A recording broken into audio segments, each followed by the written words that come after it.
मसला ये है कि तहरीक इंसाफ के चेयरमैन डिनायल में हैं। 9 में एक रेड लाइन थी जिसको क्रॉस किया गया। अब उनकी अपनी जमात के सीनियर तरीन लोग मंजर आम पर आकर उन पे जिम्मेदारी डाल रहे हैं। आप कानूनी तौर पर भी इसके क्या असरात मुरत्तब होंगे बखूबी समझते हैं, जानते हैं। आप लोग इलेक्शन लड़ने के लिए कैंपेनिंग का जिक्र कर रहे हैं, मगर अगर कोई लीडर बचा ही ना, कोई मंजर बाकी सारे रूपोश और जो मंजर आम पर आ रहे हैं वो एक वाज़ेह लाइन लेकर खड़े हुए हैं।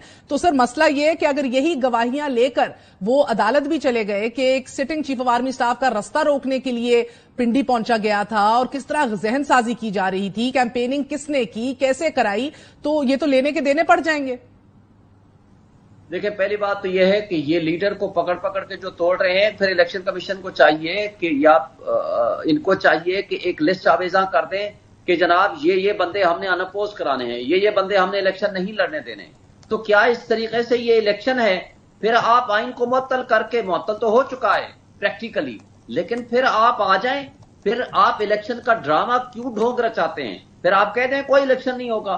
किसी किस्म का हम आइन को नहीं मानते, हम कानून को नहीं मानते।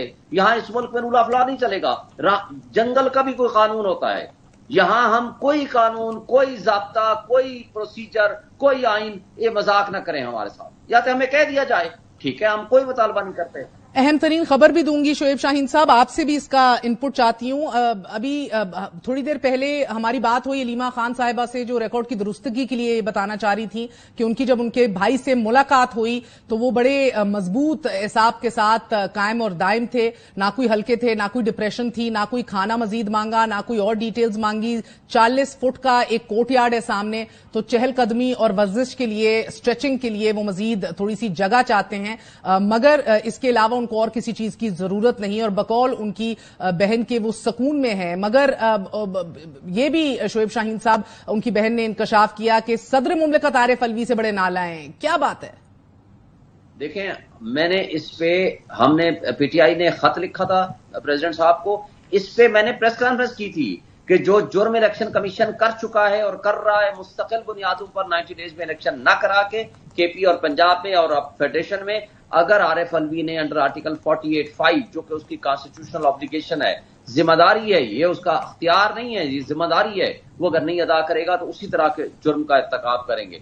बहरहाल उन्होंने, जिसको कहते हैं ना देर आयत दुरुस्त आयत, कमजोर किस्म का लेटर लिखा, प्रपोज करके लिखा, लेकिन जो कमा हक़ो जिम्मेदारियां एक आईनी सरबराह की होती हैं, जो उसको ऑब्लिगेशन है आर्टिकल 48(5) के तहत कि वो ये लिखते कि I hereby pronounce, appoint, notify the date for holding the elections of national assembly on 6 November, या जो भी डेट होती जो आइन का तकाजा है। लेकिन प्रपोज करके भेज देना, कमजोर किस्म का लेटर लिख के भेज देना, और उसके बाद मजीद भी उनको कह देना कि आप सुप्रीम कोर्ट से रुजू कर लो, फलां से कर लो, तो ये कमजोर आदमी की निशानी और अलामत होती है। जो आईनी सरबराह है, जिसकी कॉन्स्टिट्यूशनल ऑब्लिगेशन है, वो अपनी ऑब्लिगेशन और अपनी जिम्मेदारी का हक, कमा हक को पास करे, और वो नोटिफिकेशन करना चाहिए था। इस हद तक उनकी बात है। बाकी हम ये समझते हैं कि इस मुल्क के मसाइल का वाहिद हल फ्री एंड फेयर इलेक्शन है। अवाम को फैसला करने दें। अवाम की जो 70% बकौल आज के गैलप सर्वे के मुताबिक, हालांकि उस पर भी हमें बिलीव नहीं है, गैलप सर्वे के मुताबिक 70% आबादी अगर ये इमरान खान को चाहती है तो आप जोर जबरदस्ती से उसको हटाने की कोशिश करेंगे कि आपने क्या 71 से अभी तक सबक नहीं सीखा। कब तक हम ये तजर्बे करते रहेंगे? इन तजर्बों का टाइम नहीं है। अब मुल्क बिल्कुल तबाही के दहाने पे नहीं पहुंचा, गड़े में पहुंच चुका है। उस दलदल से निकालने के लिए ट्रू डेमोक्रेटिक गवर्नमेंट चाहिए और अवाम की नुमाइंदा मुंतखब हुकूमत चाहिए। ये हाइब्रिड निजाम या ये सो कॉल्ड डिक्टेटरशिप का निजाम नहीं चल सकता। केयर टेकर्स के जरिए आप मुल्क को नहीं चला सकते। मुल्क के इदारे इस तरह जिस तरह तबाह हो चुके हैं, सारे बांदी बन के खड़े हुए हैं। बहुत बहुत शुक्रिया, बहुत बहुत शुक्रिया साथ देने का शोएब शाहीन साहब।